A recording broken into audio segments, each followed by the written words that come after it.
1998年的冬天，雪下得特别邪乎。那年亚洲金融危机的余波扫到了内陆，县城化肥厂的效益一落千丈，机器停了一大半。父母为了保住那点微薄的饭碗，天天在车间里倒班连轴转，实在顾不上我，就把10岁的我打包送回了乡下爷爷奶奶家。那是鲁西南一个挺闭塞的老村子，年轻力壮的早就坐着绿皮火车南下打工了，留下的多是些走不动道的老人和没人管的野孩子。村子最东头有一排建国初盖的红砖筒子房，那是以前公社留下的老底子，墙皮脱落的厉害，露出里头黑褐色的土坯，像是一张张长了斑的老人脸。风一刮，墙缝里就发出那种类似人吹口哨的呜呜声，听着心里直发毛。我爷爷奶奶就住在这排筒子房的把头第一家。爷爷年轻时在镇上中学教过几年语文，极重门风，家里哪怕穷得叮当响，堂屋的正墙上也必须端端正正地挂着耕读传家的字画。奶奶是个典型的农村妇女，一辈子没出过远门，围着灶台和猪圈转了一辈子。家里的大小事务，只要爷爷发了话，她连个不字都不敢说。在这个家里，最亮堂的颜色是我小姑秀。小姑那年刚满16，比我大6岁。与其说是长辈，不如说是带着我漫山遍野疯跑的姐姐。她长得水灵，2条大辫子乌黑油亮，笑起来眼睛弯成2道月牙。村里谁见了都夸老李家生了个俊闺女。她手特别巧，家里那台老旧的牡丹牌缝纫机被她踩得哒哒响，全家人的鞋垫门帘子都出自她手。入冬前，小姑用攒了大半年的零花钱从镇上扯了一块红底碎花的棉布，给自己缝了一件棉袄。领口那儿，她还特意缝了一圈从旧衣服上拆下来的白兔毛。那件红棉袄她宝贝得不得了，平时碰都不让我碰，说是留着过年相亲穿的。她相中的对象是邻村的建军。建军是个混不吝的汉子，脾气暴，在镇上倒腾2手农机，手上常年沾着洗不掉的机油味。他在当地名声不太好听，喝酒打架骂娘，是个典型的刺头。爷爷死活看不上建军，觉得那种人一身匪气，早晚要惹出大祸，把闺女嫁过去就是往火坑里推。但小姑铁了心，甚至跟家里撂下狠话，这辈子非她不嫁。爷俩为了这事儿没少在饭桌上摔筷子，家里的气氛经常降到冰点。村子后头有一片废弃的老砖窑，紧挨着的就是乱葬岗。砖窑是60年代建的，后来废了，留下几个黑洞洞的窑口，像是一张张吞噬光线的巨嘴。砖窑深处有个早年储煤的地窖，洞口被半扇破磨盘压着，缝隙里常年往外渗着阴冷的煤风。那风里带着一股说不清道不明的土腥味儿，闻久了让人头晕。村里老人总吓唬小孩，说那地窖里住着个穿红棉袄缠着小脚的寡妇鬼，谁靠近就抓谁当替身。大人们也常告诫自家闺女，天黑后千万别往砖窑那边凑，说那地方阴气重，容易撞客。但小姑不怕这些。入冬前那阵子，她常带我去砖窑附近捡枯树枝，她坐在窑洞口给我烤红薯，火光映着她红扑扑的脸。她一边给我剥红薯皮，一边指着不远处乱葬岗上那些歪歪斜斜的土包说，哪儿有什么鬼，都是心里有鬼的人编出来吓唬人的。人要是行得正，鬼见了都得绕道走。那是他留给我最鲜活的画面，红薯的甜香和地窖口吹来的阴风混在一起，成了我记忆里挥之不去的味道。但那年冬天，家里的气氛越来越压抑，一些说不清道不明的异象就像墙角的霉斑，一点点蔓延开来。最先反常的是家里的大黄狗黑子。黑子平时野得很，敢跟村里的土狗抢骨头，但那阵子他半夜死活不敢去后院，只敢缩在灶台底下，夹着尾巴对着小姑的窗户发出那种极低极闷的呜咽声。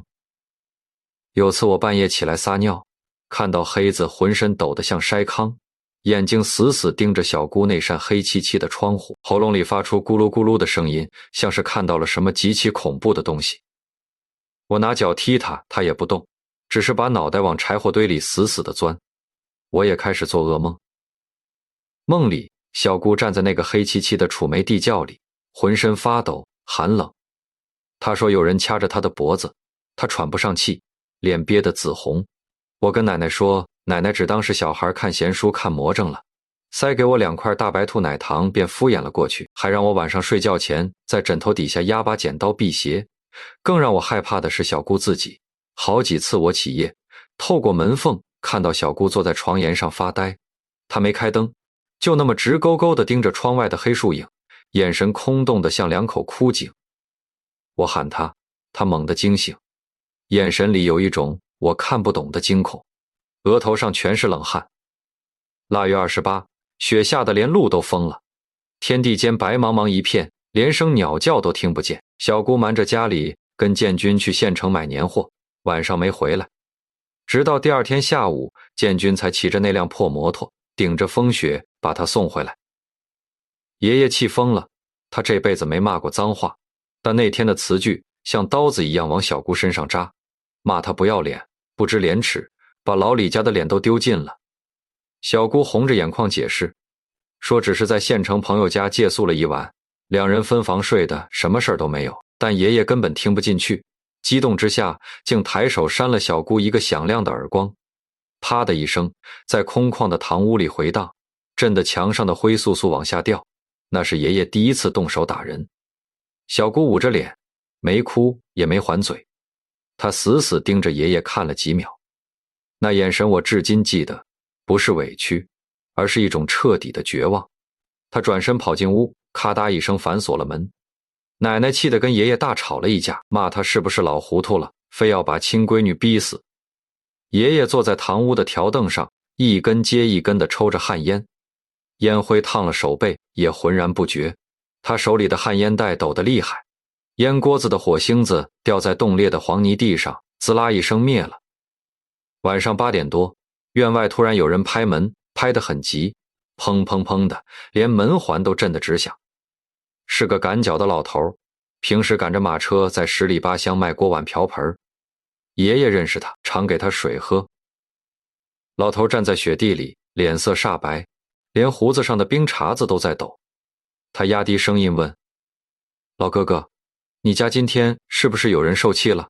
赶紧去看看吧，千万别让他寻短见。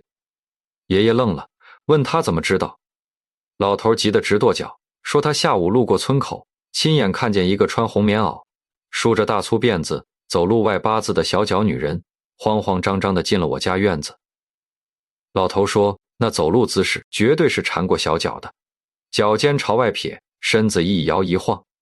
可现在都是90年代末了，哪还有那么年轻的小脚女人？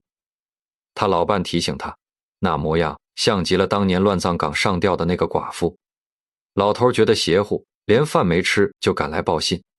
奶奶一听，腿都软了，扑到小姑门前拼命拍门，里头死寂一片，连抽泣声都没了。爷爷终于慌了，从柴房拎起劈柴的斧头，一斧子劈开了门锁，木屑飞溅，门板发出一声惨叫，撞在墙上。门撞开的那一瞬间，我躲在奶奶身后，只看到了一双悬在半空的穿着黑布鞋的脚。小姑吊在房梁上，她穿着那件最宝贝的红底碎花棉袄，领口的白兔毛在昏暗的灯光下显得惨白。她的脸紫红紫红的，舌头往外伸着，身子直挺挺地吊在那儿，一动不动。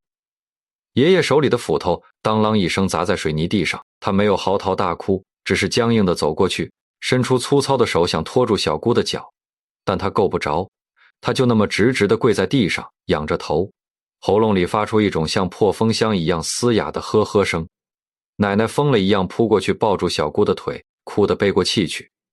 爷爷手忙脚乱地把小姑放下来，用了村里所有救人的土法子，他掐人中，灌姜水，甚至听信偏方，去鸡窝里抓了一只大公鸡，一刀剖开鸡胸脯，把热血淋淋的鸡胸口捂在小姑脖子上喊魂。但小姑的脖子已经软了，那道紫黑色的勒痕深深刻进肉里，人早就没气了。那一夜，爷爷的头发全白了。警察第2天来了，勘察了现场，门窗反锁，没有打斗痕迹，倒下的凳子上有小姑的脚印，加上爷爷打骂在先，村里又传得沸沸扬扬，说是寡妇鬼找替身，最终定性为受气自杀。建军来吊唁的时候没有哭。他盯着房梁上那道深深的勒痕，眼睛红得像要滴血。他咬着牙对爷爷说：“叔，秀儿不是那种受点委屈就寻死的人，这事儿没完。从大雪封门熬到冰雪消融，家里死气沉沉，原本热闹的筒子房变得像个冰窖，大人们缺弱寒蝉，看到我都绕着走。奶奶变得有些痴傻，整天抱着从小姑尸体上脱下来的那件红棉袄，坐在门槛上用针线缝补，手指被扎破了，血渗进红布里，也浑然不觉。他一边缝一边念叨：秀儿怕冷，娘给你缝严实点。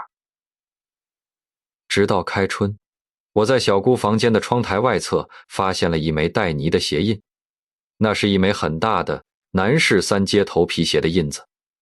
小姑平时只穿布鞋，而且那窗台离地1米多高，外面就是半米深的排水沟。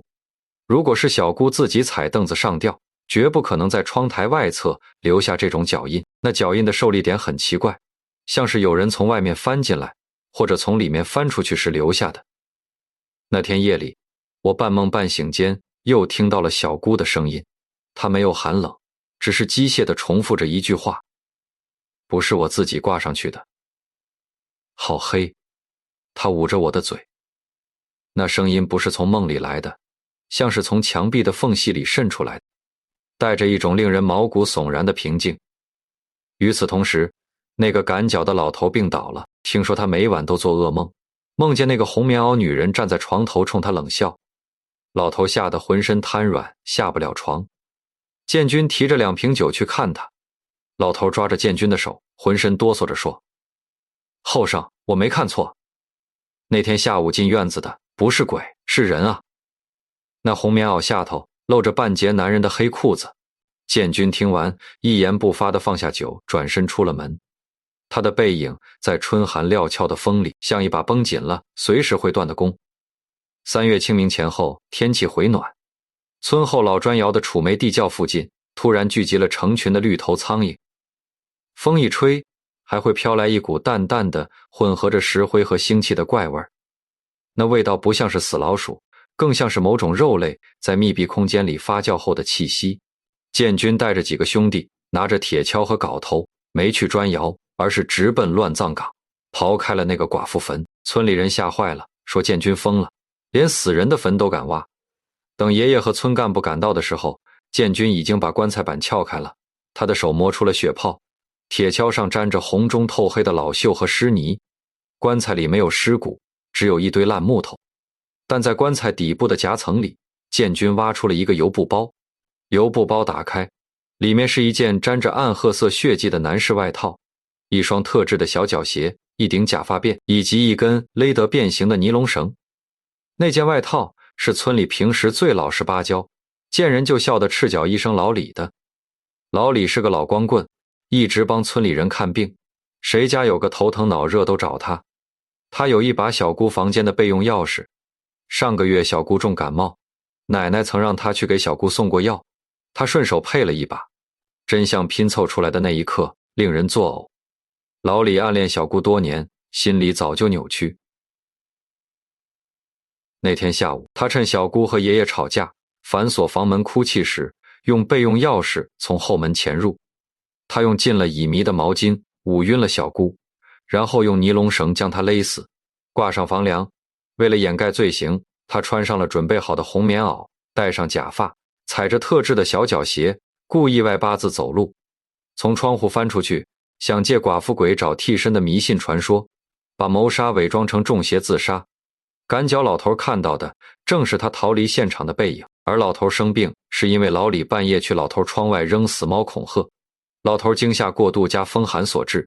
警察带走了老李，但在那个年代基层刑侦技术有限，没有 DNA 鉴定。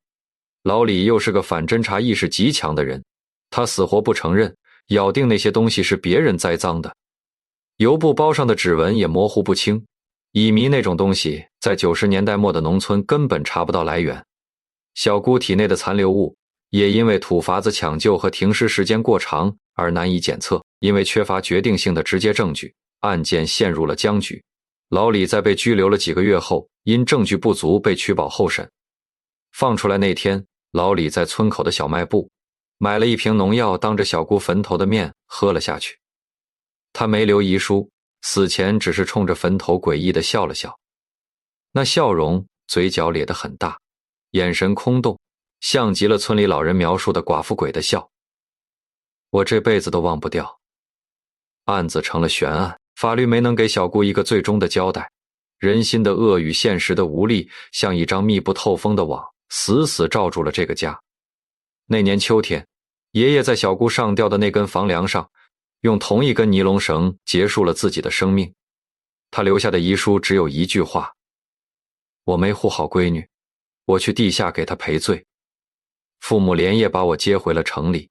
临走前，我回头看了一眼老砖窑。夕阳下，我仿佛看到小姑站在窑洞口，穿着那件干干净净的红底碎花棉袄，没有上吊时的惨状。她微笑着朝我挥了挥手。20多年过去了，老家早就拆迁了，筒子房和乱葬岗被推平，建起了一个现代化的工业园。当年那个废弃的老砖窑和寡妇坟的位置，现在是一个街心公园的喷泉广场。去年我回乡探亲，路过那个广场，喷泉的水柱从地面的圆形出水口里涌出来，哗啦哗啦的响。那个出水口的形状圆圆的，像极了一个地窖的口。我站在旁边抽烟，听着水声。风从工业园的铁皮屋顶上刮过来，水声在风里变了调，隐隐约约的，像是一声极轻极闷的叹息。